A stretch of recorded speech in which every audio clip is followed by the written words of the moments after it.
राधा स्वामी दयाल की दया, राधा स्वामी सहाय, राधा। प्यारी साथ संगत जियो, भाइयों बहनों बच्चों, जितने भी आप सत्संग लाभ के लिए उपस्थित हुए हो, शांति से बैठ के सत्संग लाभ उठाएं। कोई भी दो बात भी अगर लिखी जाती हैं, उसमें प्रेम होता है, लगन होती है, तड़प होती है। शब्दों में राग की जरूरत नहीं होती। राग तो वही मन की खुराक है, कानों की खुराक है, लेकिन वाणी रूह की खुराक होनी चाहिए। उनमें रूहानियत झलकनी चाहिए, जिसमें तप की, त्याग की, साधना की, अभ्यास की बात होनी चाहिए। क्योंकि सत्संगियों को इन चीज़ों से तो पहले ही उपरामता हो चुकी होती है। दुनियादारी की चीज़ों से वो तौबा कर लेते हैं और उनको चाहिए जिन वाणी में प्रभु से मिलाने का प्रेम हो, उसमें रूह के लिए वो शिक्षा होनी चाहिए कि जिस पर चल के उसको रूहानी दर्जों पे चढ़ाई में सहायता मिले और उनको पाके उसकी आत्मिक संतुष्टि हो। ये चीज़ें तो हम अपने मन को खुश करने के लिए करते हैं। उनमें चाहे आप भजन हैं, रागनी हैं, फिल्मी गीत हैं और दूसरे तीज त्योहारों, ब्याह शादियों में गाने वाले गीतों से भी आनंद लेते हो।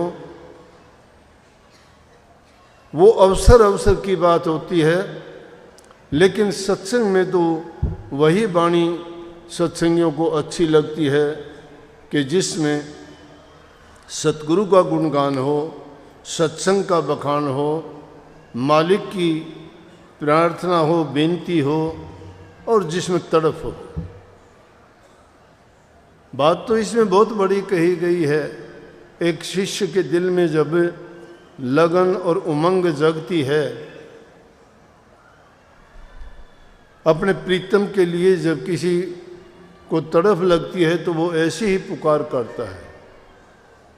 अनेकों इसके उदाहरण महापुरुषों ने दिए। पपैये को सवाती बूंद की तड़प होती है, हिरण को सुनने की तड़प होती है, उसमें मगन होता है।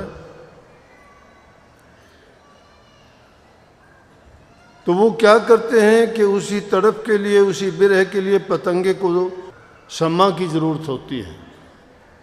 लेकिन संतों ने इसको शिक्षा के रूप में दोनों तरफ से बता दिया। उन्होंने कहा कि आली पतंग मृग मीन गज जड़त एक ही आँच, तुलसी वो कैसे बचे जिसके लागे पाँच। पाँच का खेल, पाँच का झगड़ा बहुत भारी है दुनिया में, और उन पाँचों से ही हमें बच जाना है। वो पांच भारी विकार हैं जो इंसान को पूरे जीवन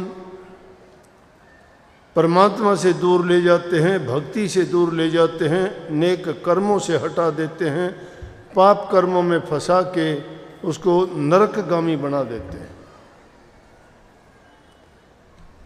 बड़े जोर शोर से उनके राग अल्पाए जाते हैं कि काम से बचो, क्रोध से बचो, लोभ से बचो, मोह से बचो, अहंकार से बचो। इनको पांच मुख्य करके दुश्मन माना गया है। इन्हीं दुश्मनों के कारण क्यों इनको दुश्मन माना कि ये आदमी को भटकाते ही भटकाते हैं।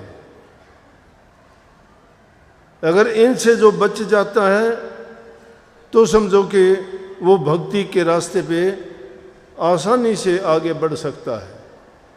ये वो रास्ते रोकने वाली चीज़ है। कई बार वाणी में गाते हो कि सतगुरु मैं आपका कैसे दर्शन पाऊं। कि जब मेरा दर्शन करने को मन होता है तो मेरे मन के विकार ये मुझे रोक लेते हैं, दर्शन नहीं करने देते। दर्शन परसन मुख मंजन पाना, कटे पाप के वेद पुराना। कहते हैं कि जी दर्शन करने के लिए आए, दर्शन करने में बहुत गुण हैं, लेकिन जब तुम दर्शन करने के लिए, चाहे आप मंदिर में जाते हो या चाहे गुरु के पास जाते हो या तुम्हारा और कोई आराध्य है उसके दर्शन करने के लिए जाते हो, तो यही पांचों चीज बहुत राक्षस बन के आपका रास्ता रोक लेते हैं।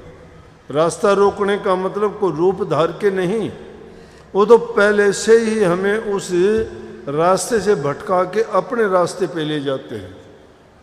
कोई काम में फंस के, कोई क्रोध में फंस के, कोई लोभ में फंस के, कोई लालच में फंस के, कोई अहंकार के बस। ये काम इतना बुरी चीज है कि एक काम का मतलब हमारे जितने भी दुनियादारी के कार्य हैं वो सभी आगे उसमें। उन कामों के कारण लालची बन जाते हैं, काम के कारण ही क्रोधी बन जाते हैं, काम के कारण ही अहंकारी बन जाते हैं। काम कामना है, काम में कामनाएं हैं, कामना पूरी नहीं होती वो इंसान क्रोधी हो जाएगा। उस कामना को पूरी करने के लिए वो लालच करेगा, लोभी बनेगा, झूठा बनेगा, कपट करेगा, सही काम करने के लिए भूल जाएगा वो। लेकिन उसकी नीयत खोटी और खराब जब हो जाती है, उसे काम में अंधा हो जाता है, तो दूसरी चीज उसको दिखाई नहीं देती और ऐसा विकार में गिरता है कि अपने सर्वनाश कर लेता है। बड़े बड़ों की ऐसी कहानी हैं, बहुत हैं। ऋषि और मुनि भी उस काम से नहीं बच पाए। जब उस काम का वो बाज रूपी जब झपट्टा इस इंसान रूपी पक्षी को लगता है तो जिंदा नहीं छोड़ता, मार देता है। बड़े बड़े राजे महाराजाओं को, बड़े बड़े योद्धे बलवानों को, बड़े बड़े बुद्धिमान वैज्ञानिकों को, बड़े बड़े साधकों को किसने गिराया? काम ने गिरा दिया। विश्वामित्र जी का नाम लिया जा सकता है, नारद मुनि जी का नाम लिया जा सकता है, रावण महाबली का नाम लिया जा सकता है, और कितने ऐसे हैं, कितनों के नाम लेंगे कि इतिहास को खोजोगे तो अनगिनत ऐसे हैं जो काम वासना के बस होके उन्होंने अपना सर्वस्व नाश कर लिया। और दूसरा क्रोध है, क्रोध भी इंसान को उसी तरह से बर्बाद करता है।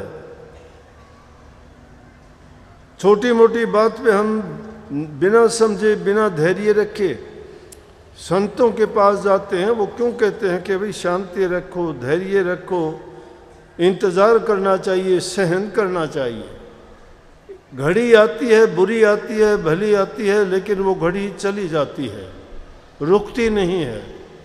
उस घड़ी में अगर तुम थोड़ा भी धैर्य रखोगे, उस समय पलट जाएगा, जगह बदल जाएगी, हालात बदल जाएंगे और उस बुराई से भी बच जाओगे।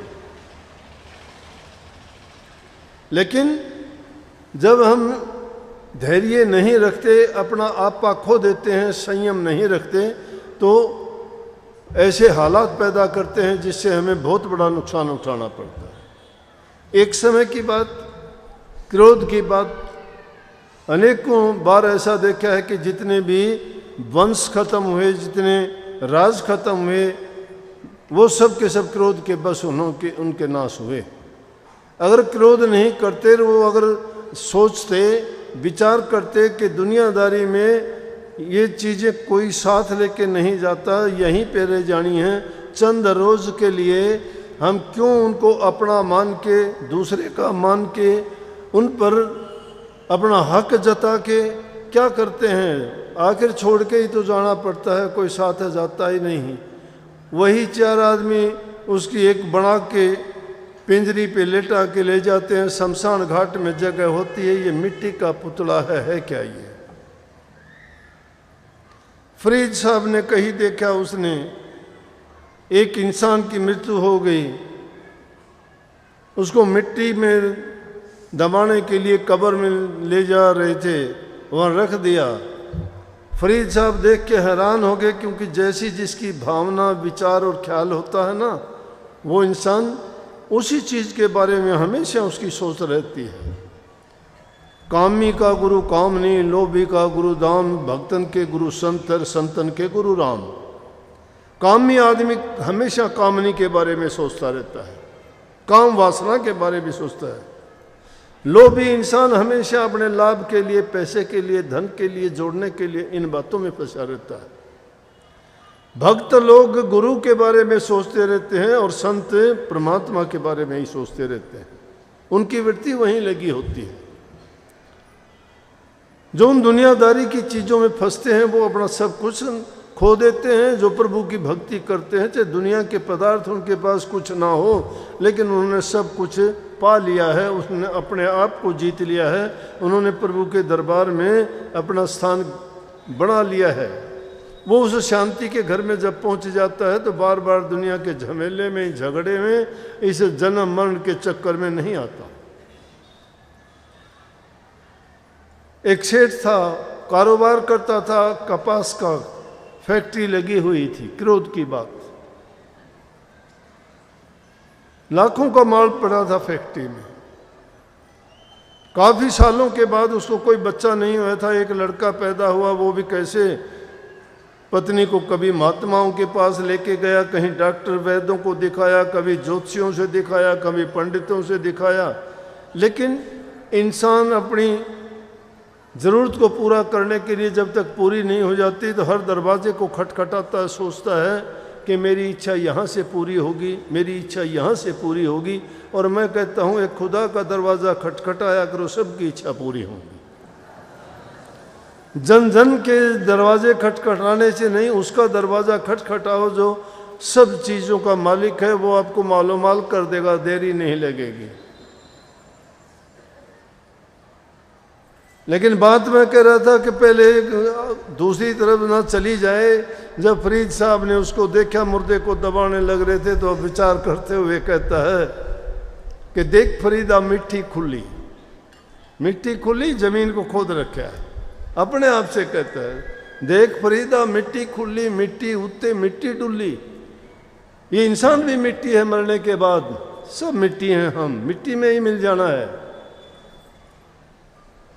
कहता है कि देखो मिट्टी तो है ही है, इसको मिट्टी में ही मिलना है। और अजरज की बात है, मिट्टी खोदी गई है, मिट्टी में डाल रहे हैं, ऊपर भी मिट्टी डालेंगे।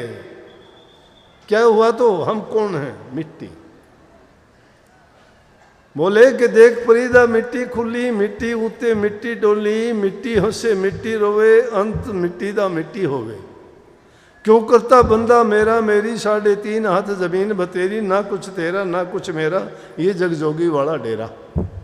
कुछ नहीं है। जोगी वाला डेरा क्यों है? जोगी का कैसा महल है, आज यहाँ है तो कल वहाँ है, आज यहाँ गया कल वहाँ गया। ये जीव भटकता फिरता है। तो इसे मिट्टी के मूर्ति के लिए हम क्या क्या नहीं कर जाते, कितने कितने पाप नहीं करते, जीवन को बर्बाद करते हैं। जीवन तो कितने, इससे पहले बाणी गाई थी कि नर तेरा चोला रतन अमोला व्यर्था खोवे मत ना, सुन रहा था मैं। कितने कमाल की बात है। कितने देह मिली थी नर की, तना भक्ति करी नहीं हर की। जो ये देह मिली थी भक्ति करने के लिए मिली थी, लेकिन वो तू नहीं करता। इंसान का शरीर इसलिए नहीं मिला कि ये एल फैल करके इस जीवन को, इस हीरे और जवाहरात रूपी सांसों को बर्बाद कर दो। और सांसों की बर्बादी भी इन्हीं चीज़ों के कारण ज़्यादा होती है। अगर तुम सांसों की क्रिया पर कंट्रोल करना सीख जाओ तो तुम्हारी उम्र भी बढ़ जाती है, रोग भी कम हो जाते हैं, शरीर भी स्वस्थ रहता है, और उससे दिमाग, ख्याल, विचार सभी पवित्र होते हैं। इसलिए इंसान को चरित्रवान बनना चाहिए। जो इंसान चरित्रवान नहीं है, जो ब्रह्मचर्य का पालन नहीं करता है, ब्रह्मचर्य भी दोनों तरह का, मानसिक भी शारीरिक भी।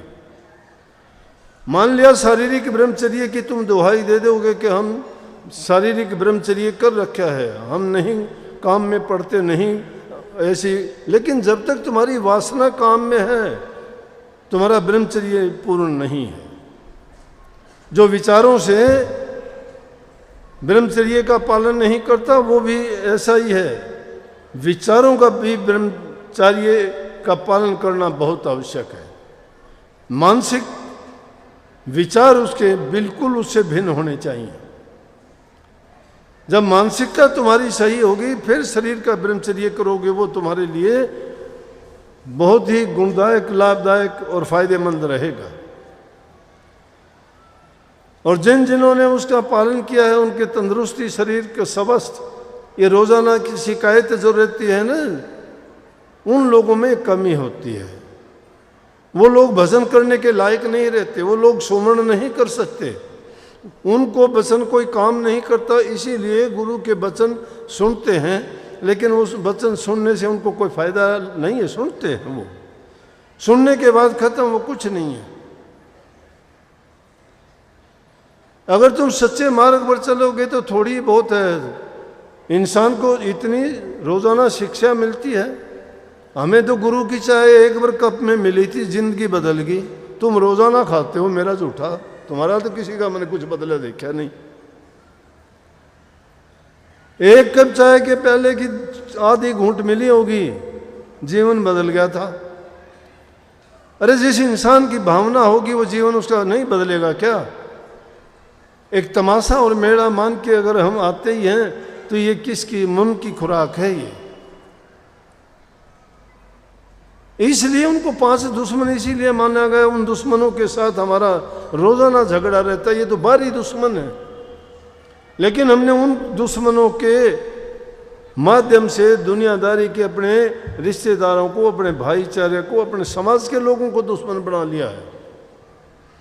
क्योंकि उल्टा काम करने के कारण वो दूसरों को अच्छे नहीं लगते तो विरोधाभास होता है। जहाँ विरोधाभास होता है तकरार होती है, वही झगड़े और लड़ाई होती है। और जब लड़ाई झगड़े होंगे तो सारी बेचैनी होगी, सब कुछ गया, बर्बाद हो गया इंसान का। रात दिन उसी उधेड़ बुन में रहता है। कहाँ तुम परमात्मा की भक्ति करोगे, कहाँ तुम्हारी सोच अच्छी होगी, कहाँ नाम का सुमरण करोगे? अगर सच्ची भक्ति करना ही चाहते हो, भक्ति को भी सच्ची क्यों कहा? अरे भक्ति है, उसको भी हम कहते सच्ची भक्ति। इसका मतलब भक्ति झूठी भी है। वो झूठी भक्ति है जो नहीं मानते। सच्ची भक्ति वो होती है जो अपने तन, मन और धन से लगे उस चीज में, सर्वस्व अर्पण करके। तो मैंने उस सेठ की बात बताई, बहुत धनवान था, काफी जगह घूमने फिरने के मालिक की कृपा हुई।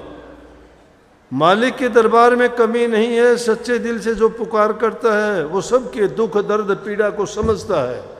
लेकिन हमें उनके पुकार करने की, प्रार्थना करने की, विनती करने की, उनसे मांगने की लज्जत तो नहीं है, तरीका तो नहीं आता। उनके सामने रोते ही तो नहीं है। उनके सामने भी झूठ और कपट से ही कहते हैं परमात्मा सुनना मेरी। दिल में कुछ और होता है, करते कुछ और हो। अगर सच्ची पुकार करो वो सुनता नहीं है। अरे तुम्हारी इंसान भी सुन लेता है, पशु पक्षी भी तुम्हारी बात को सुनते हैं, बोलते हो तो। लेकिन जो सारी सृष्टि का रचयिता है, सबको संभालता है, सबकी सब जरूरतें पूरी करता है, क्या उसको दिल से पुकारोगे तुम्हारी पुकार नहीं सुनता क्या? सुनी गई उसकी पुकार। रोजाना ऐसे ऐसे काम करते हुए देख के प्रभु की कृपा हुई। उनको एक लड़का हुआ। लड़का जब इतनी मेहनत के बाद कोई चीज मिलती है तो बहुत अच्छी लगती है। इंसान रात दिन उसी के बारे में सोचता रहता है, सब कुछ उसके लिए लुटा देता है। अपने जीवन में जो अर्जित करता है सोचता है सब इसी का है, मैं इसके लिए क्या नहीं कर दूं। सब कुछ उसी के लिए करता था, कमाता था, बड़ा अच्छा कारोबार चलता था, सब बड़ा प्यार करते थे, नौकर छोड़े हुए थे, वो खाने पीने का, ओढ़ने पहनने का, खेलने कूदने का, सब प्रकार की उसके लिए बंदोबस्त थे। कभी वो घर जाता तो कभी फैक्ट्री में सेठ के साथ आके वहाँ खेलता। सेठ बड़ा खुश होता उसको खेलते हुए देख के। लेकिन इस जिंदगी में पता नहीं इंसान किस किस का कर्जवान है, किस प्रकार से वो कर्जा चुकाना पड़ता है, ये तो दाता का, विधाता का विधान है कि उस विधान के अनुसार सारे कार्य होते हैं। लेकिन इंसान की लापरवाही भी कई बार बहुत गलत करवा देती है। क्या हुआ कि लड़का फैक्ट्री में आ गया, वहाँ खेलने लग गया। सेठ कहीं देखने के लिए गया कि मशीनें ठीक काम कर रही हैं, नौकर ठीक काम कर रहे हैं कि नहीं, मैं देख के आता हूँ। बच्चा खेल रहा था, खेलते खेलते माचिस पड़ी हुई थी, उसने माचिस की तिल्ली जलाई। अब फैक्ट्री किसकी? रुई की थी, कपास की। कपास तो बारूद जैसी होती है, उसने जो ही वो जलाई वो उसमें लग गई आग। सेठ ने देखा, धूं धूं करके सब जलने लगी, लाखों करोड़ों का माल था।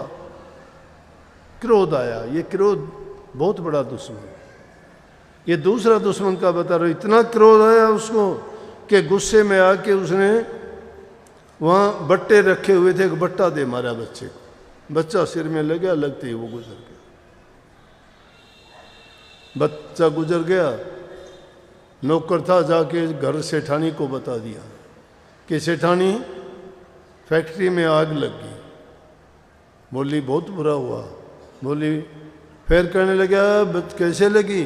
कि बच्चे ने इस तरह तिल्ली जलाई थी और वो रुई में गिर गई। सेठ ने बच्चे को मारा, बच्चा गुजर गया।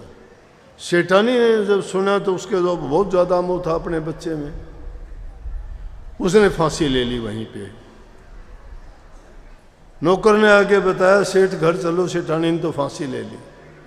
जब उसने फांसी की सुनी तो उसने भी अपना काम कर दिया पूरा। एक क्रोध के कारण पूरा परिवार बर्बाद हो गया।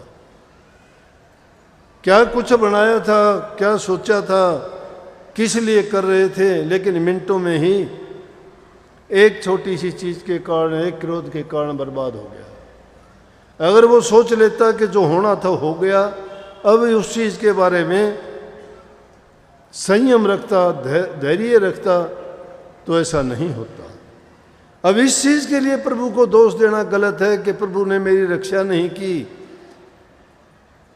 उसने क्यों ऐसा किया, मैं तो ये करता था, उसको बहुत याद करता था, ये किया वो किया, पूजा पाठ करता था, उसने ऐसा क्यों किया। लेकिन अपनी गलती को इंसान नहीं देखता है, इसलिए इसको दुश्मन माना गया।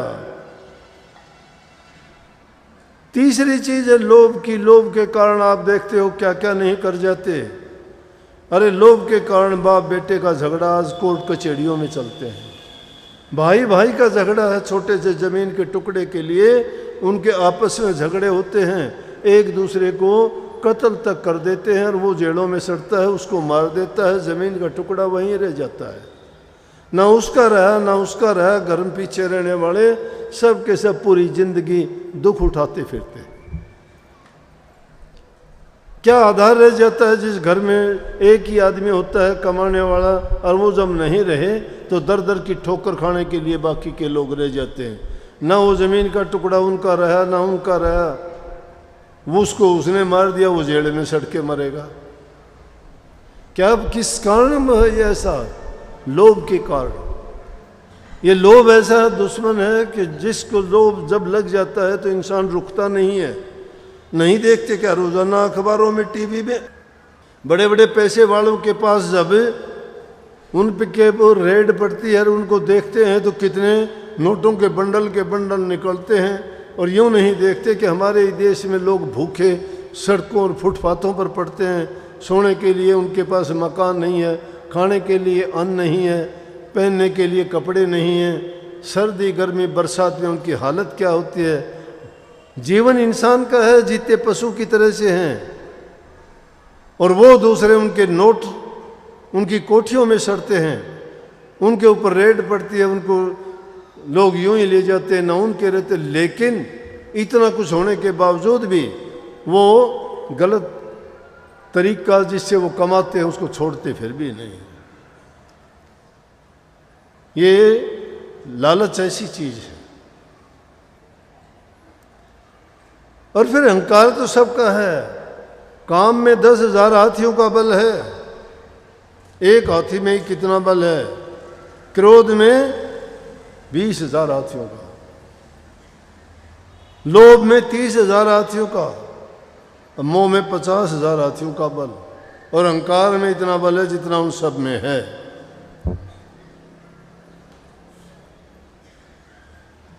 तो इसलिए ये भारी चीज, ये पांचों विकार कहो, दुश्मन कहो, ये इतने बली हैं कि यही हमें घुमाए फिरते हैं पूरे जीवन में। अगर प्रभु का दीदार चाहते हो तो इन चीजों को बिसारो, लेकिन इनके बिसारने के बाद भी अंतर में जाके फिर झगड़ा होता है। अंतर में भी बहुत दुश्मन बैठे हैं। इच्छा है, आशा है, तृष्णा है, ममता है, वो भी फिर अपना रूप अलग अलग से दिखाते हैं। उनकी पूर्ति हेतु इन इंद्रियों का, शरीर का ही उपयोग करते हैं। इनके द्वारा ही वो गलत काम और उल्ट काम किए जाते हैं। इसीलिए महापुरुषों के पास जाते हैं कि उनकी शिक्षा, उनके वचन सुन के हम अपने आप को समझाएं और उनको सत्य मान के उस दर्पण की तरह अपने जीवन को देख लें। उन लोगों को देखने के बाद में अपने ऊपर ढाल लें इस बात को कि हमारे साथ भी अगर ऐसा हो जाए तो हमारा जीवन क्या होगा।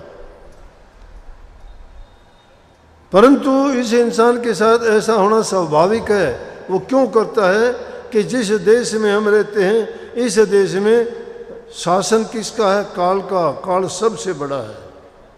वक्त कहते हैं, वो वक्त चलता रहता है, घूमता रहता है, वक्त का पहिया रुकता नहीं है। हम सोचा करते हैं कि अच्छा वक्त आएगा, बुरा वक्त निकल जाएगा, लेकिन कोई बात नहीं। इस दुनिया में हर प्रकार की चीज़ें देखी हैं, असंभव चीज़ को संभव होते हुए देखा है। इंसान अगर करना चाहे तो सब कुछ कर सकता है। इंसान जो करना चाहे वो कर सकता है, लेकिन उसमें आत्मिक बल अपना आप को जगाना पड़ेगा, आत्मविश्वास तुम्हें बनाना पड़ेगा। जब तुम्हारा विश्वास दृढ़ हो जाएगा तो दुनिया की कोई ताकत नहीं कि आप जिस अच्छे काम के लिए निकले हो, अरे जब बुरे काम के लिए निकलते, चोर चोरी करने के लिए निकलता है, चोरी कर लेता है। जार जारी करने के लिए निकलता है, जारी कर लेता है। ठग ठगने के लिए निकलता है, वो ठग लेता है। और दूसरी चीज़ों के लिए कोई घात लगा के बैठता है, वो कर लेता है। कोई छीना झपटी करता है, कोई लड़ाई झगड़े कर लेता है। तो क्यों, अगर हम दूसरी चीज़ जो अच्छी चीज़ है, भक्ति है, उनकी चीज तरफ अगर मन को लगाएंगे कि तो क्यों नहीं हो सकता। लेकिन जितना हम अपनी मानसिक शक्ति उस चीज़ में लगाते हैं बुराई की ओर, अगर उससे आधी शक्ति भी अच्छाई की ओर लगा दो तो भी बुराइयां सब दब जाएंगी और अच्छाइयां पनप जाएंगी। वही सद्गुण बन के, अच्छे बन के हमारे जीवन को सुधार देंगे और इस लायक बना देंगे कि हम प्रभु का प्यार पाने के योग्य बन जाएंगे। जब तक ये मलिनता हमारे अंदर भरी हुई है, जब तक ये कमियां हमारे अंदर हैं, तब तक लाख कोशिश कर लो। अनेक रास्ते भक्ति के हैं, लेकिन हम गृहस्थियों के लिए बड़ी कृपा हुई इस युग में। क्यों कही कि कलयुग में स्वामी दया बिचारी प्रगट करके शब्द पुकारी, तीन छोड़ चौथा पद दीना, सतनाम सतगुरु ग चिन्ह। इस कलयुग में सूरत शब्द योग को बहुत ही सुलभ और आसान तरीके से करने का तरीका बता दिया। सतनाम सतगुरु गत चिन्ह, सतगुरु के रास्ते पे चल के सतनाम को जो चीन जाएगा, लेकिन उसके चीनने के लिए हमें सबसे प्रथम है नाम का सुमरण करना, ध्यान करना, अभ्यास करना। जब तक नाम का सुमरण नहीं करते, चिंतन उस ओर है ही नहीं हमारा, कुछ हाथ नहीं लगेगा। महापुरुषों ने जो कहा देख के कहने लगे कि तुम अपना छोटा मन क्यों करते हो, क्यों सोचते हो ऐसा नहीं होगा। उन्होंने बहुत बड़ी बड़ी बात कही। वो कहते हैं चढ़ दे सूरज ढल दे देखे, खोटे सिक्के चल दे देखे, प्रभु की कृपा से पानी ऊपर चल दे देखे। और जिन्होंने प्रभु की भक्ति नहीं की, खाली हाथ वो मरते देखे। जिन्हां दा ना कोई दुनिया विच ओ पुत्र भी पढ़दे देखे। लोकी कहंदे दाल नहीं गलदी, हम तो पत्थर गलदे देखे। कोई पैरों ते नंगा फिरता, कोई सिर ते ढूंढे छावां, मैनू सतगुरु सब कुछ देता, मैं क्यों ना शुक्र मनावा। अरे सतगुरु सब कुछ देता है, दुनिया में क्या नहीं देखा। ये सूरज जो चढ़ता है सुबह को, ढल जाता है शाम को। खोटे सिक्के का मतलब खोटी चीज जिसको हम बुरा मान लेते हैं कि किसी काम की नहीं, वो भी किसी वक्त में बहुत काम आ जाती है। और करनी बहुत बड़ी है, करनी करने वाले क्या क्या नहीं कर जाते। संतों की जो बात बताई, उन्होंने तो प्रभु को पास बुला के किसी ने दूध पिला दिया, किसी ने खाना खिला दिया, किसी ने छान बनवा ली, किसी ने उससे बाल कटवा लिए, किसी ने कितने खेती के काम करवा लिए। सैन भगत ने उससे नाई का काम करवा दिया, राजा की मालिश करवा दी। धन्य भगत ने उससे अपना खेत में काम करवा लिया। नामदेव ने अपनी छान बनवा ली उससे। उनके पास कौन सी ताकत थी, वो तो गरीब थे बेचारे। उनके पल्ले कुछ नहीं था, ना धन थी, ना दौलत था, ना परिवार था, ना शक्ति ताकत थी। उनके पास थी आत्मिक शक्ति, उनके पास थी सच्ची भक्ति, उनके पास था सच्चा प्रेम। जो सच्चे रास्ते पे चलता है और सच्चाई के साथ चलता है, मालिक उसके हमेशा साथ खड़ा हो जाता है। तुम सच्चे मन से चलोगे ना, तो ये रोजाना के किसी दूसरे के आगे जाके हाथ फैलाते हो, कोई किसी चीज के लिए, कोई किसी चीज के लिए, ये हाथ फैलाने की जरूरत नहीं रहेगी। वो हाथ प्रभु के सामने फैलाया करो, सतगुरु से मांगा करो। सतगुरु तुम्हारे अंतर में बैठा हुआ है, उसको ढूंढने की कोशिश किया करो। ये बात कहने सुनने की नहीं है, ये बात बड़ी मर्म की है कि उसको खोजना चाहते हो तो प्रवेश कर जाओ अपने अंदर में। इन 9 द्वारों में भटकते हो तुम, वो तो बाहर की तरफ दुनियादारी के ओर खुलेंगे, वो तो तुम्हें इन्हीं चीज़ों की ओर लेके जाएंगे। लेकिन तुम्हारी लगन जब जैसी होगी, तुम अपनी परवाह नहीं करोगे। उस पतंगे की भांति जो आशिक है उसे दीपक का सम्मा का और परवाना बन के जब दीपक के पास जाता है तो उसकी पंख जड़ो तन जड़ो, वो उसी के वार फेर के अपना जीवन खराब कर देता है, लेकिन अपनी लगन नहीं छोड़ता।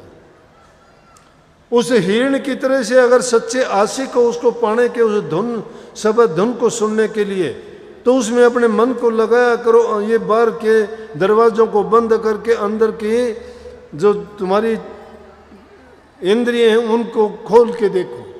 उनसे जो धुन प्रकट होगी वो धुन तुम्हें सुनाई देगी, वो तुम्हें उसी प्रकार से मस्त और मगन बना देगी। फिर उसके बाद तुम्हें ये होश ही नहीं रहेगा कि क्या दुनिया के ये रस और दुनिया के भोग, ये झूठे भोग और झूठे रसों के कारण हम अपना ही खून पी के अपने आप को ही बर्बाद कर रहे हैं। इसको कुत्ते की हड्डी कहा गया है। जिस प्रकार से किसी कुत्ते को घूमते फिरते हुए सूखी हड्डी मिल जाती है, उस हड्डी को लेके जाके छिप के कहीं एक तरफ कोने में या किसी दूसरी जगह गुप्त जगह में जाके उस हड्डी को चबाता है। डर है कोई छीन ना ले दूसरा आके, लेकिन हड्डी में कुछ है ही नहीं, हड्डी तो सूखी हुई है। वो हड्डी को चबाते चबाते उस कुत्ते के खुद के मसूड़े फूटते हैं, उसमें खून निकलता है। उस खून को जब जीभ ऐसे चाटता है तो सोचता है कि खून हड्डी से आता है, हड्डी में कुछ नहीं है। अपने ही खून को चख के सोचता है कि मुझे आनंद आ रहा है। इसी प्रकार इंसान अपनी ही बर्बादी करके सोचता है कि मुझे आनंद इन चीज़ों में आ रहा, उन चीज़ों में आनंद नहीं।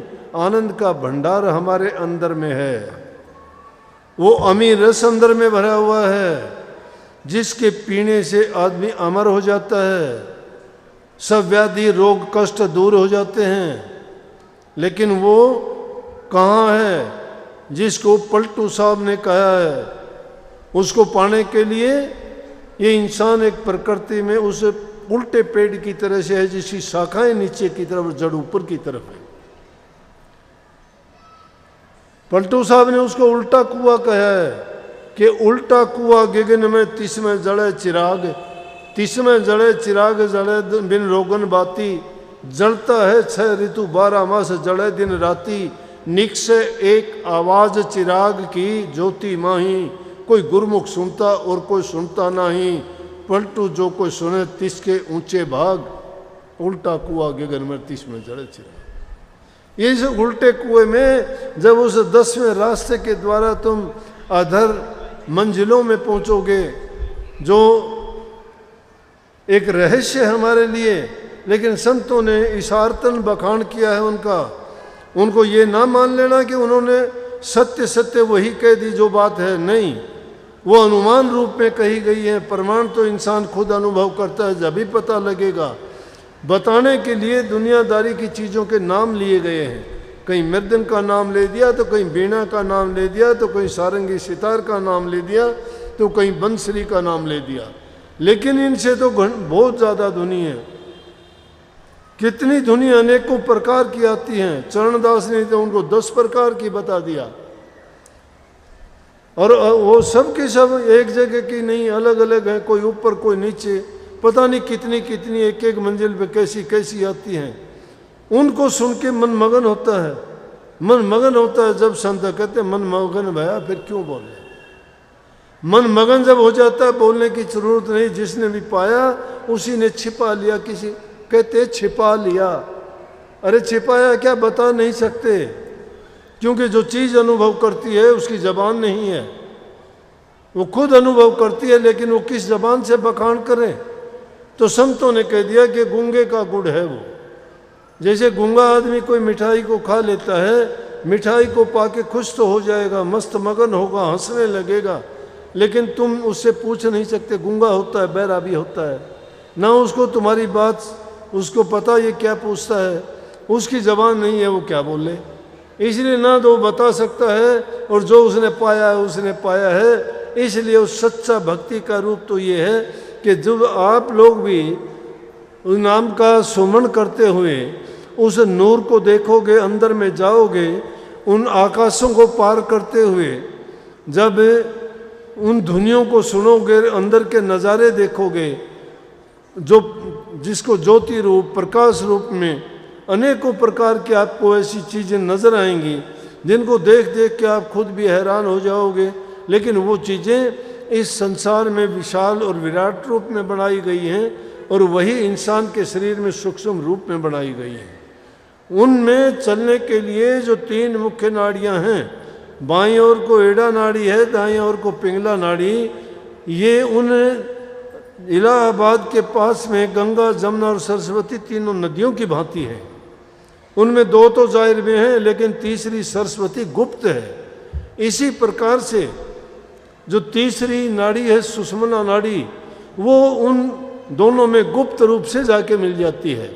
असल रास्ता वही है, उस पे ही चल के साधक ऊपर चढ़ते हैं, चलते हैं, और उन मंजिलों को पाने के लिए ये सबसे सुगम रास्ता भी यही है, और दूसरा रास्ता है ही नहीं। चाहे कठिन है तो सुगम है, तो वो वही तीनों नाड़ियों के रास्ते पे चल के उस मंजिल को पाना है।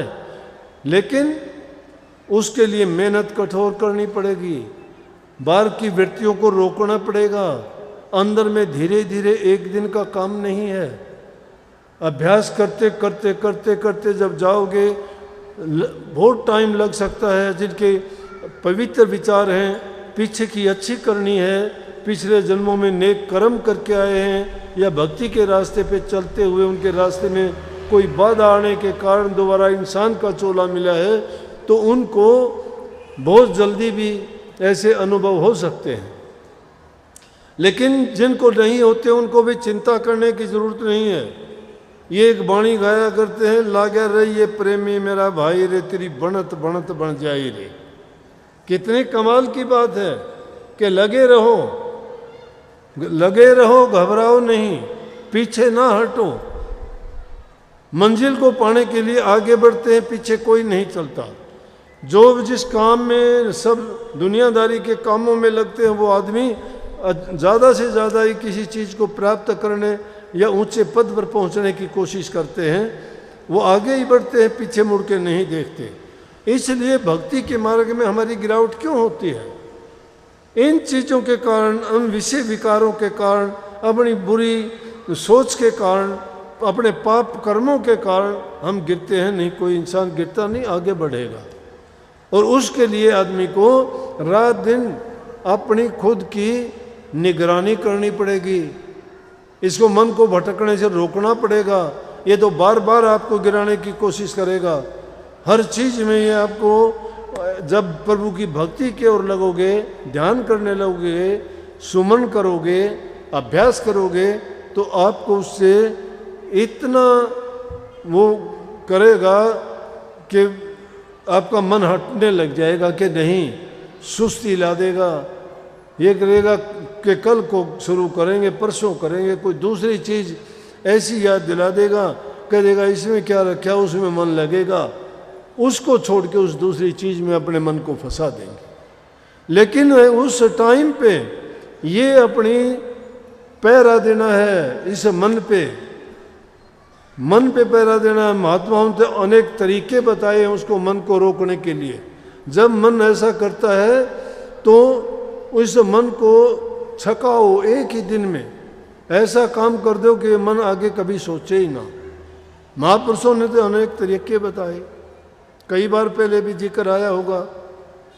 महात्मा का एक बार अभ्यास करते करते मन में आया, जंगल में बैठा है कि आज तो जलेबी खाओ।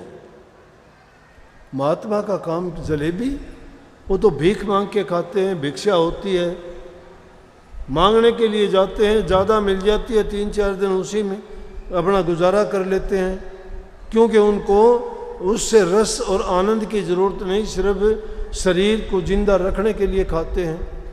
महापुरुषों की वाणी आपने बाबा जयमल सिंह की सुनी होगी ब्यास में, जिनसे ब्यास का डेरा अब इतनी पूरी दुनिया में जो फैल गया।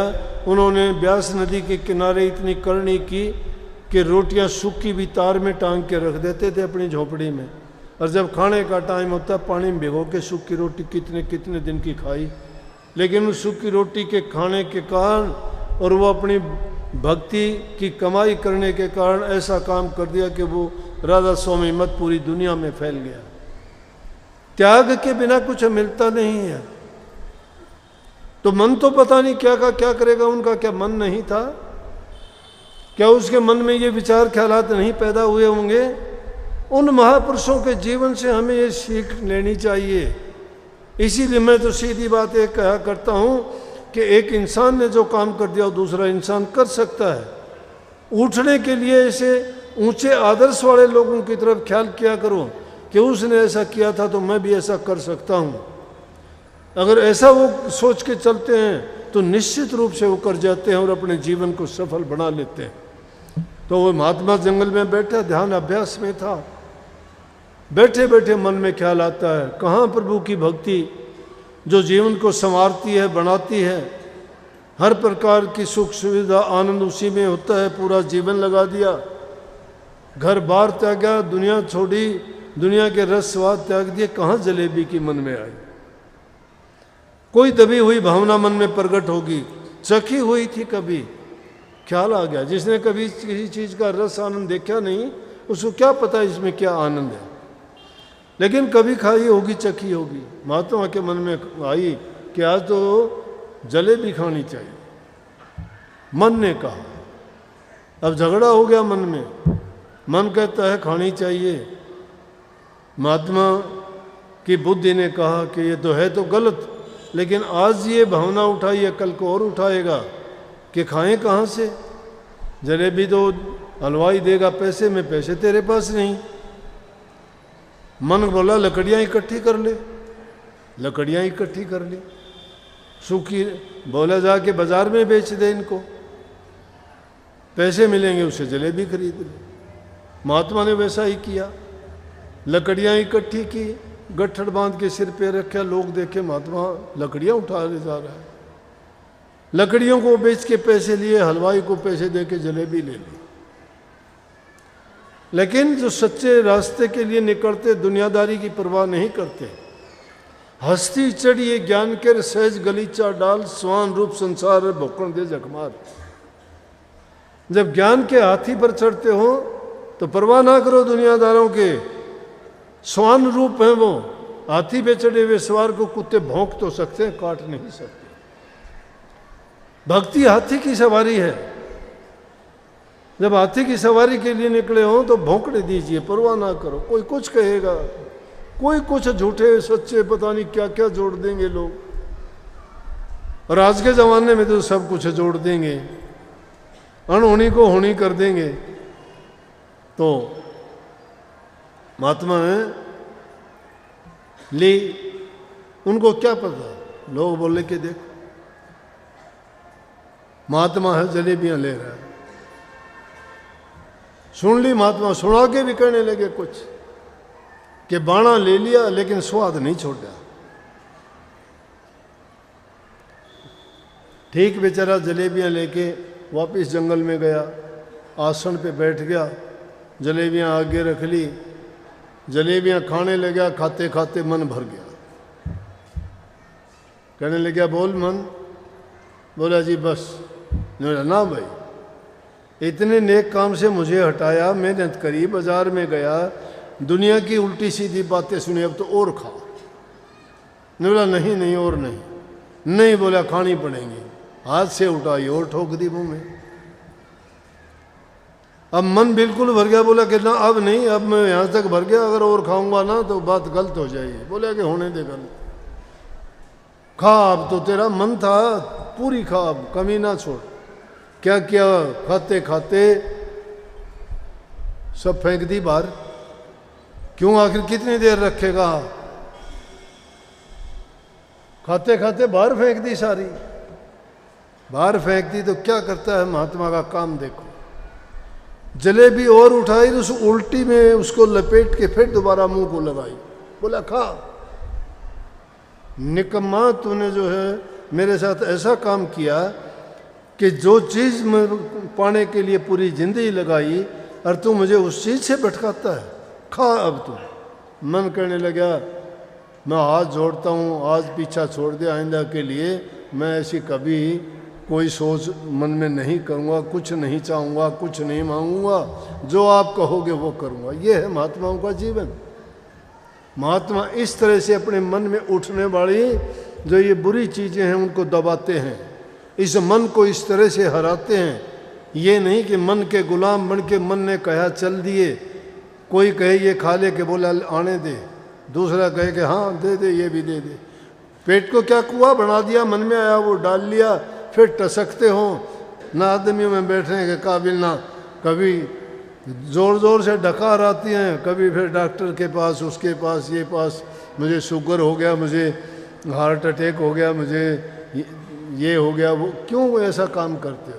अरे शरीर को जिंदा रखने के लिए शुद्ध भोजन खाओ। इन चीज़ों को तोड़ मरोड़ के खाते हो, कैसे बनते हैं लाडू जलेबी बर्फ़ी, कैसे मिलते हैं? दूध को जड़ा जड़ू के तो बर्फ़ी पेड़े बनते हैं, गंडे को भूंद भांद के फूक फाक के गुड़ खांड चीनी फिर बनती है, उसको खाते हो। 10 जगह से बन के आई है, कितनी खराब होगी वो चीज़। इसी प्रकार से वो तेल है, उनको पेल के दानों को उनसे तेल निकालते हैं, तेल को गर्म करते हैं, छांटते हैं, फिर उसमें वो चीज़ बनती है। 2 फाके उस तेल वाली चीज़ के मार लिया करो, तेल शरीर को वैसे ही मिल जाएगा। जो चीज़ तुम्हें प्राकृतिक रूप में मिलती है उसको वैसे ही खाइए, सारे गुण भी देगी, कोई रोग भी नहीं पनपने देगी, हर प्रकार से सुखी स्वस्थ रहोगे, मन भी स्वस्थ, तन भी स्वस्थ। इस मन में जब तक अच्छे विचार नहीं हैं और ये बुरी भावनाएं भरी हुई हैं, लाख कोशिश करना, नाम चाहे किसी गुरु से ले लेना, कितने बड़े गुरु के पास चले जाना, झूठी कहो तो मेरे बस के नहीं, लेकिन मैं कहता हूँ नाम का सुमरण भी नहीं कर पाओगे। अगर तुम सच्ची भक्ति करना चाहते हो ना, तो मन के छिपे हुए विकारों को निकाल दो। बहुत कचरा भरा हुआ है हमारे मन में, रोजाना रात दिन उधेड़ बुन में रहते हो, मैं ये क्या करूं, उसका क्या करूं। अरे तुम कुछ नहीं कर सकते, तुम अपना खराबा करते हो, अपना बिगाड़ करते हो, अपने विचारों को दूषित करते हो। क्यों इनमें अच्छे विचार किया करो कि क्या विचार करें कि दीन गरीब दुखी की सहायता करेंगे, माँ बाप की आज्ञा का पालन करेंगे, बूढ़े बुजुर्ग हैं उनका उपकार है हमारे ऊपर, उनकी सेवा करेंगे, उनको वृद्धाश्रम नहीं दिखाएंगे, नहीं घर में रख के उनकी सेवा स्वरूपा करेंगे, उनके रोज़ाना वस्त्र धो, खाने पीने का इंतज़ाम सही करो, अरे वो खुश होके आशीर्वाद देंगे। वो सब भक्ति से भी बढ़ के चीज़ है। किसी इंसान का तो दिल जलाते हो और वहाँ नाम का सुमन करके तुम भक्ति कमाते हो। मैं कहता हूँ ऐसी भक्ति पे धिक्कार है। माँ बाप की सेवा करो, भूखे गरीब दीन गरीब की सहायता करो, बच्चों से सबसे अच्छा बर्ताव करो, जबान से मीठा बोल के दूसरे को सुख दो, खुद भी सुखी रहो, जीवो और जीने दो। ये जब हमारा जीवन का लक्ष्य होगा तो हमें सारी चीज़ प्राप्त होंगी, हमारी भक्ति भी हो जाएगी, हमारा जीवन भी सुखी रहेगा।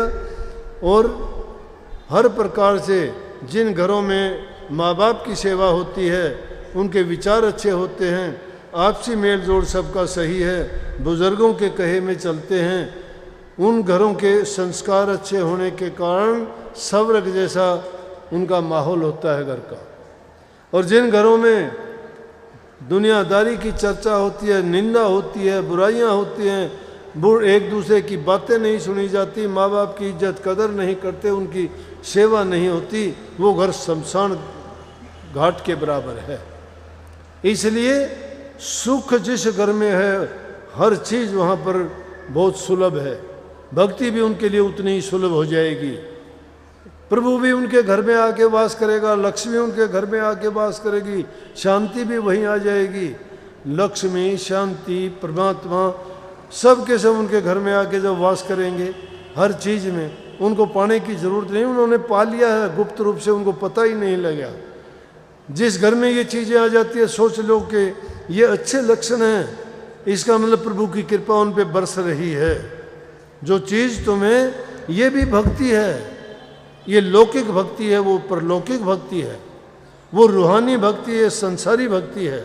संसारी भक्ति किए बिना वो भक्ति करना, रूहानी भक्ति के रास्ते में आप कदम नहीं रख सकते। तो भाई जीवन में नेक काम करो, अच्छे काम करो। ये जीवन बार बार नहीं मिलना, पता भी नहीं कब किसने चला जाना, इसलिए जीवन रहते हुए अच्छे काम करोगे, तुम्हारे जाने के बाद भी तुम्हारे गीत गाए जाएंगे।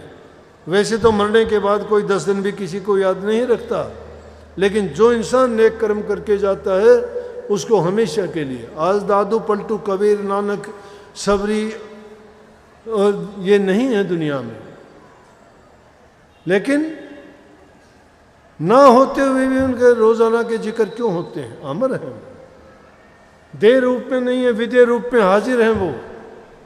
उन्हें उनके गुणों का गुणगान क्यों किया जाता है कि वो नेकी के रास्ते पर चले थे और वो उनकी नेकी आज भी जिंदा है, वो सदा सदा के लिए अमर है। मूर्ति चली जाती है, प्रकृति कभी नहीं जाती।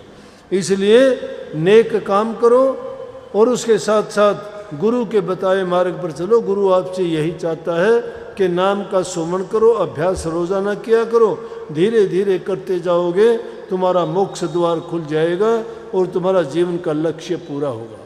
सबको बहुत बहुत आशीर्वाद। राधा मालिक आपको शक्ति दे, भक्ति दे, शांति दे, प्यार दे और हर प्रकार से आपका जीवन सुखी हो। बहुत बहुत आशीर्वाद। राधा